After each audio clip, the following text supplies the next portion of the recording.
Хайде с мен да нарисуваме този лесен коледен мъфин. Първо рисуваме най-големите обеми в цялата декорация.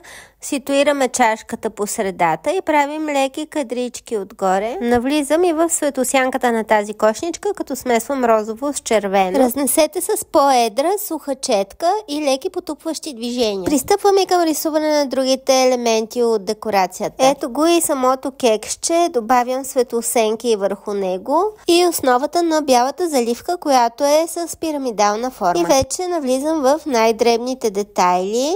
Правя по-мъничките светосенки. И пак разнасям, така че да не се вижда границата между двата цвята. Резам портокал и коленото бастунче ги правя на бързичко.